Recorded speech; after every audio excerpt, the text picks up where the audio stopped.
cuộc phần tâm trong hiền gia viên của thôn sẽ đi cái là vợ giờ đi là hiền bây giờ là có pha cần tiền cần gì à nên là tôi xuống của phần vợ than khi mà đi sử dụng của phần vợ than của phần tôi làm cho nó là thôn đấy thì tiếp về khi là anh trả đi cần gì à tôi là ông là một trong hai lần tính sẽ làm trả hết giải của các thung cần để tha tua chung bi cái trong khan nula la par moi ra te cái số sắp cái là anh giải cho hiền nula silang con số lịch thar giải để tha là chuan kan speaker của là bây giờ nó đang đi đàn khấu kha nula Mary giải tổ kha anh em tu là đi cũng kan speaker ở số mấy đồ nia tu là nula la par moi ra te giải tổ số này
Mình không so kè,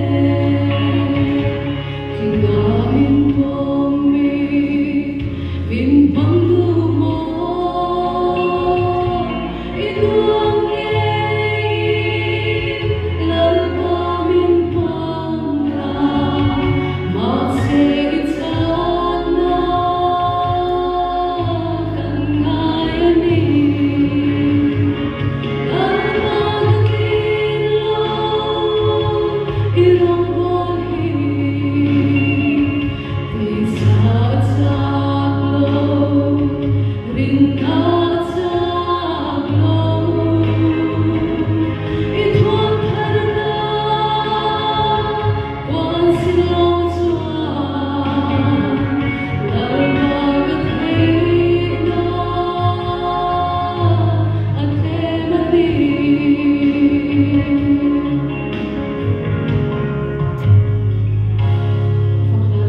trong trai na kan soi don khan kan chan chin tha hi mitin ta turin pathianin abuat saya amak khop maya khove la thil tha hi chu mi zong zong ta na buat sai ani ngai ruwa mi zong zong in kan dong hangai bo eklo sorga la thil tha de hi mi zong zong in kan dong ateu lo mai Seventh-day Adventist College Roadway tak mun tak takain de chung zinga India ramala tak chu Pune a Spicer Memorial College ani tro hedai jang in kam no jang in sukal toy do mo in try de mo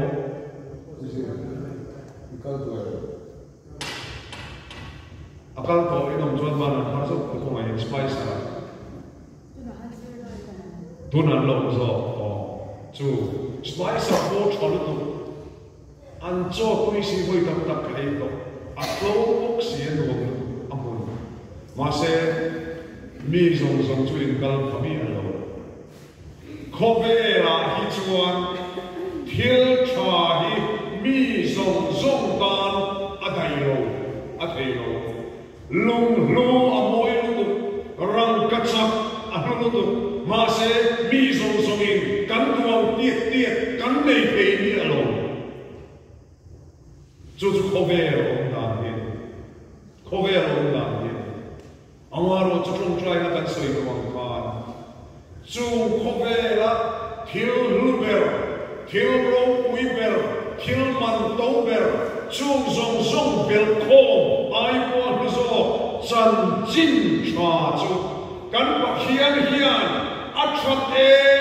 mafagin mitin ta tu rin buat saya ni mirate le ka kiam lo pian puan wal ban lo mi zong zong ta mi hausa mi lien ta mitin ta tu rin kan chan chin cha pathian thu hi pathianin min lo buat saya satania mitinin cham sela mitinin dong sela mitinin nei sela due ema tuna Bible Society Aizawl Auxiliary School wa hian ko ran hot thop ho de zinga Seventh-day Adventist ko pran te Bible lutzia Kriya sem dar na satak inni karinga Auxiliary Officer Council intir ko ten hoitam takan la chuwa sangawa te barmalam ral kan te lai district te chudial chuan mutam taka in migen he pathian thu chan chin cha hi adong turin andon theinan ma an la phirsi chu mitin ta tu chan chin cha pathian ti dan hi chu dang lam thi alute mawagin mitin ta turin buat saya poisa angai lo hausa atul lo le khathiam angai bok lo athonin mitin ta turin lalpan na lo buat saya ni lalpa chu bagin ro se mon ro pui ta kai ho aro pui sia soi fia kia mietsa o me mat me ni avan ruwe khove la thil ruwe ai po lo kan chan chin tra chu athonin mi zong zong don turin pathianin apot saya ni abulut da chuan mo kauna nangle ke hi fatu turin min duani nangle ke hi fatu na thok turin min duani chu chan chin tharoi mi zong zong in chang sela mi zong zong in an tharau lam ril tram ko khana mang sela chatuan nun na lo nei sela lalpan atia van chuan thok tu adu chandema ko tran po zong thok ho turin min dua Bible Society a hian min chung thoma ke mani ko tran cheva kan rong bol na thanem lai taka kan thova ka mitin ta to chan chin tha chu mitin an lo chan thina turin ho I thok zui zela ko thanem lai takeni be zui zela ko ni zanina hian kanin som moi Indian Prime Minister Ropui, Prime Minister P. Indira Gandhi, ama ventu asipai, ama ventu in automatic rifle munle muna akir trumha kumsangkat zakwasong riekle pandi aniya. Tichuan khover aparakaya Indian Prime Minister Ropui thi na chuan Darmar Somni Palichungin Khover hi afan chuo vekan Darmar Somni Palichungin Masemo lungchiat kha taen chu Lali suwa Khover chandam tu Kumsang di vera lokal Khover kana anun ron lan ralvek Kalbaritlang krosan kembek Ansoi saklum Pathian fapamal nei chun Thina erochu Kumsang di ver aliam tua Khover hian alapekim silo Alung chiat kha Indian Prime Minister Ropui thi thu chuan Darkar Somni Palichungin Khover den chuaka Van Ropui Athian Ropui ber fapamal nei chun Lali so Krista thina erochu Tun Khover khenpoin Lahrelo sing tam tak sang tam tak chiar sen lo an lo hi rilru wana bong Mitin taturin chu chan chin lom chu chan chin tra chu pathianin abot sai sia mitinin an la chan silova avan man mo tha ke indo tu tham are hut vuda kan khovel hian adai rei to lo mai a ti hi pathian thu atang lo puin scientific khovel atang puin kan khovel hian adai rei thei to lovang a ti hi mithiam te ngai da ni bible te mi lo makemen chu kumin February tha kha Mizoram lui saber klong lui anantea nikuma alung chan ve alo luang patolo nikuma klong lui February tha luang za kha litar za ni ta sela kumin February tha klong lui luang za chu litar somli bakwa ve chutiang sela khowela kal chuan Kero ten ka chuan feminin huanga hun hununga chuan chu science lam thirna thangin tui zong hian kan lain do hut do na nen the tui thiam lim zong hian khovel hian avok tran me ka fin na le thiam na tin re local te chu ram ro pui le ram house as of ten Indonan achadone Indonan achankayone tiyan tenania Indonan achadon chuan Indonan achankayone chuan an siam bor to me sumen za ke sen nai an ngai tu tolo khovel hian a hor me ani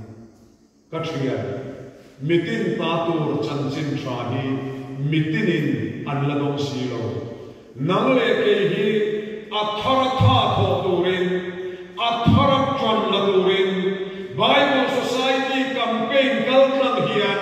lalpanak ko le cheni chu kan lalpanamai koi mo berchu achanchin tra athuthian hlim hi mi zong in lo chang sela ti hi kan lal fa du ka ani kat mai 7 day conference chu kan rong bol na chalu presbyterian conference chu kan rong bol na chalu baptist conference chu kan rong bol na chalu chu kan kha kham pok lo ba kan kal zera chu ni rol chuan pathian thu the dar pol pathian thu lekling pol pathian thu sem tho turin tun kam pe kal tang hian lompan min somani ti hoi ko engeni kan lawa kan omen perlawa India ramal is what heading the one behind India la awa chian deu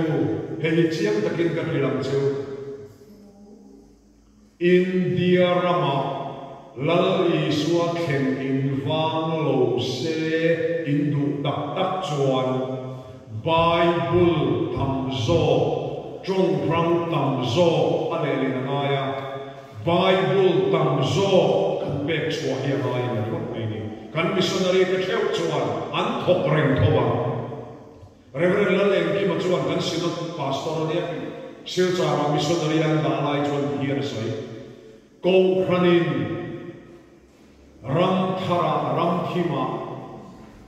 chan chin tharal do turin min da silai atan min zuhum tha amu chu Bible Society min supply enge amu ati chu Holy Bible mu pui tu thum thar mu sep chu Bible Society min ron katrina ral kan kap thina ni adiani chung ni a hian ko ran wo ten atharin krathia mila India ma remote bo ni zara khan kan soi ta chi lowem a helo kan lo soi ni poin kan soi nun le doa India ma hian lung chiat khap lu ko chu trong sang khat zaruk somna le pani awma kan India ma hian Holy Bible nei to chu trong som kwa khat mang tu de chia som kwa pakhat o trong sang khat zaruk somna pani awma trong som kwa pakhat mang tu ten Holy Bible an nei to chu mi om zia chu nei lo khasang chuang an lo amar chu van dei kha takin mithiam ten uluk takin an chu ta trong sang khat zaruk somna pani rai India ma hian ma sela trong lian zual trong mang tu tam trong zathum a Holy Bible kan nei thim huna chuan kan rong bol na mamo zual pui himin thu ru to ang antiani chumi om zia chu trong zathum a Holy Bible nei turin trong zani pakwa kan nei sa le ni ayat tam Bible kan le lin alangaya ni chung na thok tur chuan nang le ke hi pathianin atharin min povani isum le fai sen so turin I trong try na atan la turin zani na hian lalpan asong che ani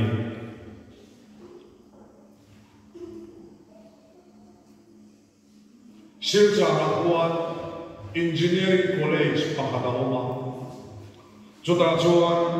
tlangwal pakatin engineer azir trina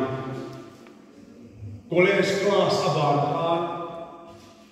college campus pona khana bachwa engeni pan khor ku ba khor wa le trina chung khat chu chutia ku ba khor wa le an ei chu apan khor fun na an chia athin lung de zot tu yo ti chuan ku balena chuan abakal kir le wang ku fama nichin lok khan ku wa karon le ya in fun na le kha ha azia dang in la ne apek dang in la ne abadia chu ku wa dora chuan Bengali thuthum thar Premier Bani Antia Premier Bani Kanlo Potkera Ku Wafunan Anlo Mangani Amaro chu engineer tlangwal in chia chuan athin luma khoi chetatak maya ti chuan chu Premier Bani thuthum thar hu chu achan ve anlo pothatwa alla bang zongkha kalei in phale atia hey Bible sendara kan fe chua chuan mission field da ringlo ho na kwa angeni ram thim ram thara chuan thuthung thar bu hi cheng nga in kan zuar thei thon sem tok chuan an ngai lu lo thri na kan tia Bengal lo pon chenga lo le man le mai tia anan phakar khowa achan vean kop thado chung khan chu engineer zin lai de na chuan idu chuan chengai le ko an lo ti ve ya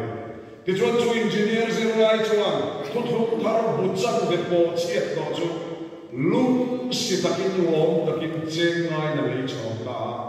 ti chuan atoi zongi achia chun zoma la le suwa apu ta chan chin thwa adong ta hallelujah valo ve Silchar Engineering College Tlangwal pakhatin Bengal thu thar Premier Bani Buchan ve alei kha tu suma chut nge ne le van khian chin chia ka in ka pe chu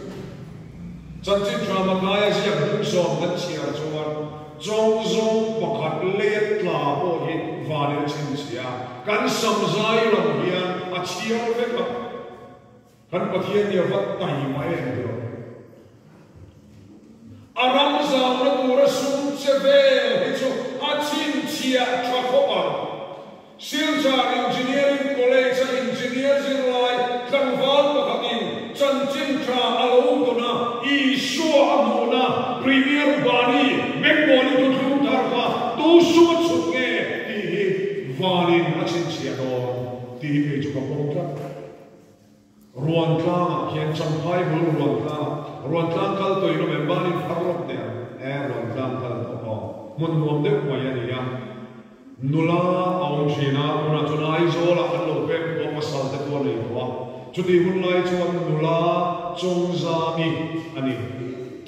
natna life adam chum lai life ni grim pathian in malasom ta supply an chongza mi hian anau te dam lo life an lo dam china amaro chuan ma ko pisel lo tak ani lai khan ama natna dam thega durin an natna te chu alai ka kanat na te hian chan chin thra bil ro se atia ma sela van roi thap takin kan ti don ne van nei thap takin kan ti zor don chongza mi chuan adam pui le lo ba ni khat chu ti adam lo chaw ka ka lai chuan zel am hian oma zel am lai chuan van khopui pana mi pui dam takkal hi lalpan lo tira chutia makpia akhir lai chuan mi pui dam tak van khopui pan mek te chuan chongza Bible Society in tholom thokha pathian thu an siama pathian thu chukan sia van khopui kan pan thei don ta an lo dia chu chu mu mang manga kriat tinani chu thang tar te kriat yang dan chu mumang choa priadani ma se chongza mi chuma mumang khentir tu pathian ya abu diktir karinga kan pathian thu siam na du kan pathian thu lelin na dura Bible Society sum chevel hi lalpana chin chiani mitin ta tur chan chin tha mitinin anulo chan thei turin Bible Society a chanila ti zanina hian kanin som tharlea pathian mingin kanin nge ani laknawa kakal thina kan mission field da laknaw kan mission field da kan thok tu tam zok chu suam hang gundarwal piang thar ani an gunda ho tu pa ber hariom singa Reverend Vanal Bela Helaya kan senior de ho chuan in fu karenga bing Reverend Vanal Bela kan field secretary ni lai khan abial fan na tura entirnan hawlo hi akal na tur nita sila hawlo wa program ne ya subitu chuan missionary den le kapu kan veng lama kan bial lama ilongkal don ni mo minun to pero baptist pachang tur no de kan ne ya kan lo in brother ne antia ubera kalpea hawlo wa khen ma chuan an kam na bera ni be don chu lo ko tu de lo so tu de na achola biaking an lu ka no pang baptist ma chantir tu ra nei chu baptist ma dim takina chantira ading le abana siam don chuan tlar nuwa hian misual bing thang tual that tura an haya thin hariom singa chunglai ruama mi tri khai tual that tura an roi thin chu aloin thom ve mai pastor lo la thuro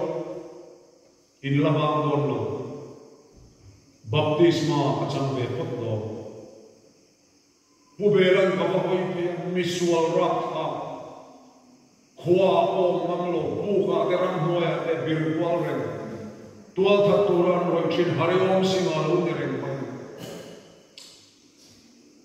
chutiam misual torot sakin baptisma chana du thu anron puang chuak anglam chu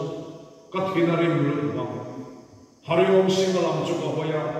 baptisma hi kan zuar lo kan tikol maya hariom singa pastor baptisma in zuar ka ti hele voina hian baptisma ka chang ve don ka ti ani chu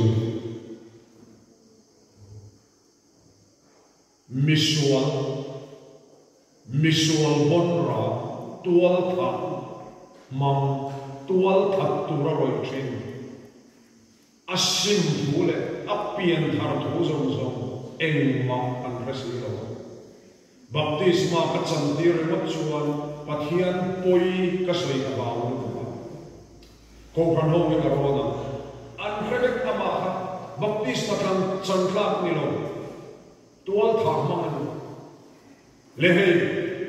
hariom singa din khoma baptisma ka chang ve du atisia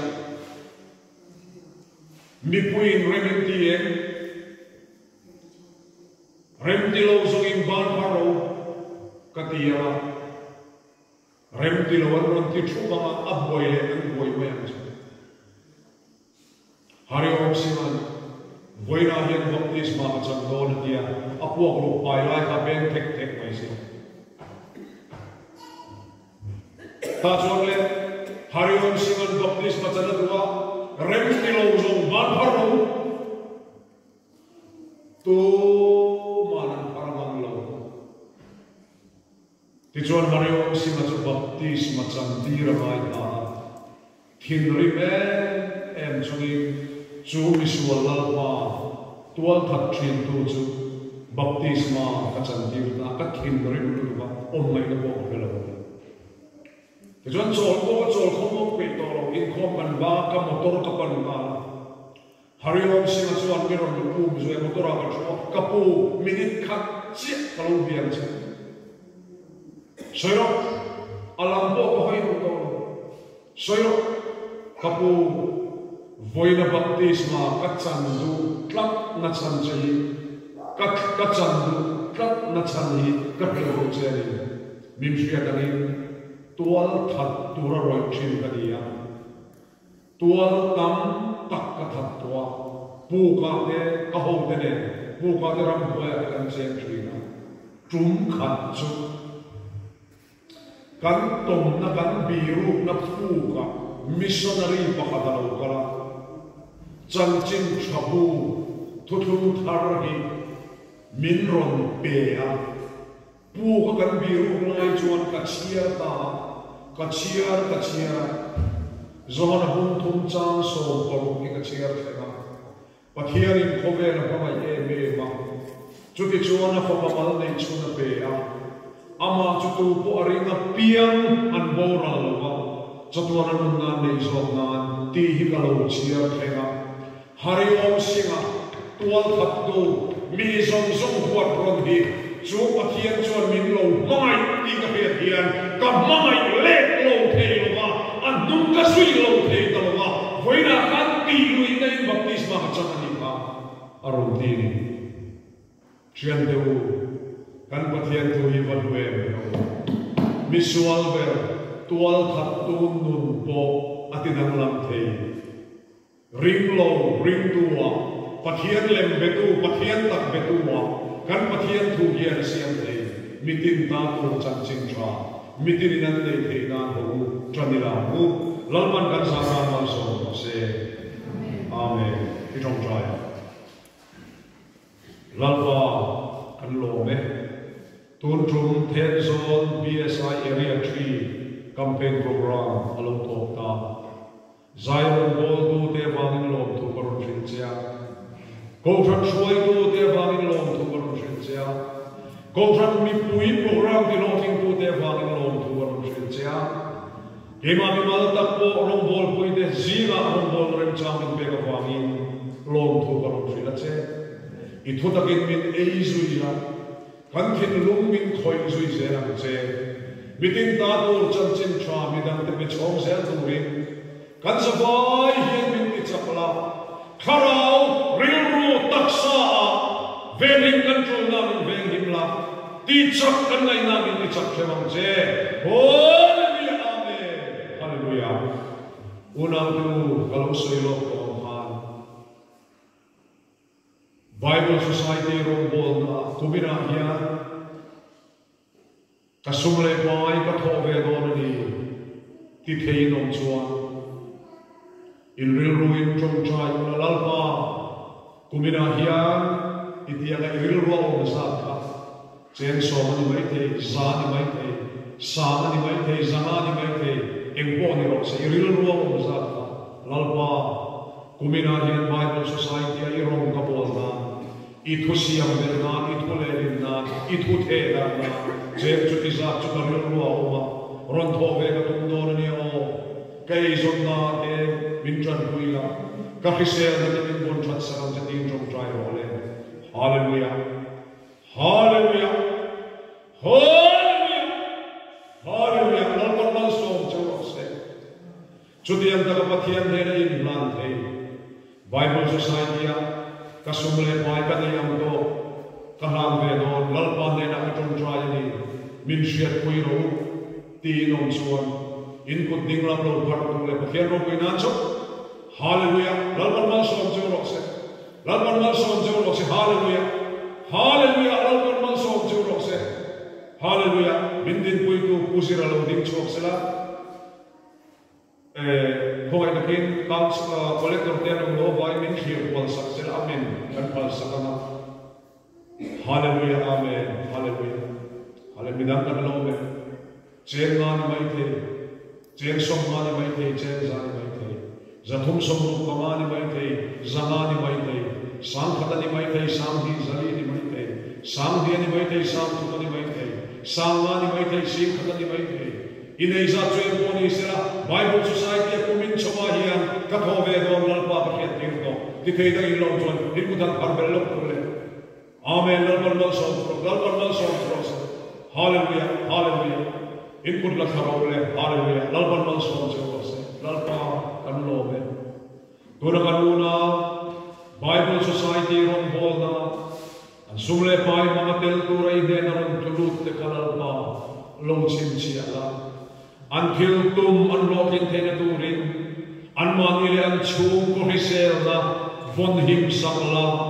an eizon na malsawang se. Seventh-day Adventist kang munsaw rombol na te. BCM kang munsaw rombol na te. Presbyterian kang munsaw tofran rombol na te. An sabayin tofran chukwan rombol na. Malsawang la, malampanturin chan kuy bukang se. Kung ay narobuy, tawagin ni Pingchu Paginoong Rose. Nalpago na kay Iswa Christ na bingin ganon kene. Amen. Hallelujah. Hallelujah. In kong nila po yung ha? Mary. Ina. Apoy lo. Alomong ato may kaya. Zay diyan ng pandi. Kanday tawagin. Pakhate mo pandi. Mo pandi. Marocho. Kain pai chen de na sang ke ga sei do te kai sa pu lo ma ya nga ani tu chu mi me ri ka sin pu ni hoi khatna ya zin pui tu hian ka besin ko ma ya fal ko na an biara zai ko me ba ni ya an tu khana dip Sunday school department pa khata ali da ani ge ya ni boi ta kan ni be ya tu chu ma kan sin tu te hi kalom ko ma ya ten choi bo na sa tu ri kan som le nga ani zai sa chuan din pui tu te lam tu ding chung chung be to ma tin khala chung cha kan soi ha min shet rek sak dol dia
anh chú soi ngày tháng nông bốc á mút hồ bốc anh không thấy được rồi à anh lòng anh thu ngày khác cái khác dồn thiếu anh tuân lo nên mà ni tắc mét mà mà hay thì anh hi cần tông pha ta cùng ta quay bốc tông lòng với cần này à mi tình bèn nữa thế và cái mà ni anh ông nhẹ cắt cái mà ni thu à quay mà ni thu thì phải hiểu là anh nên nuôi ta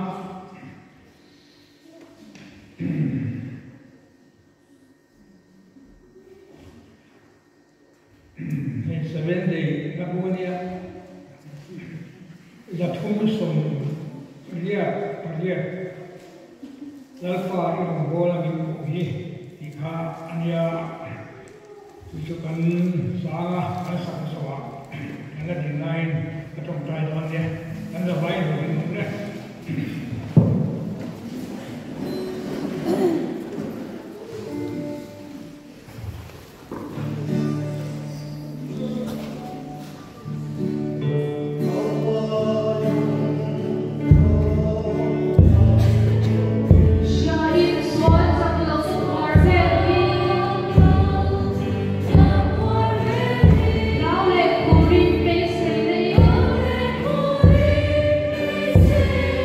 Cho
lalpa tunung ber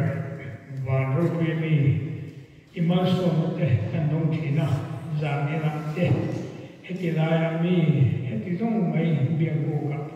tole ha te ngai the ya min thoi khom bang ine da lom thu ro se in lalpa tuna an thu hil tu ina athon sai te kha e mani thinglung thwa vong ta da kan nun puya mi te ne lalpa sumle pai te ne kan thiam to ka tha te ko ma ya sam tu in ami ji tin te mi pa kan pom ka the to ri kha la thing ni mi se ne te pe to ri ne ko ni bo kan ni in lalpa he ja ni na kan in khom kan ba hu na te he ti lai hu na te ko kan wa te le an mani he ti la ya pon la ta la ri ko te po tha la te ni kan tu ma chom kan in hun ma na te chom ta ka hun kan man ti ka tu na ni ong pi bo la tin kan chu an ho kan ma ma po ku te la ya ku ma so ki na te po a thei te po ko kho mi la ti na chu ma ka pa tan la pai tha ga min pol chun jom de tu ring chu jom ki fa pa i so ni na di le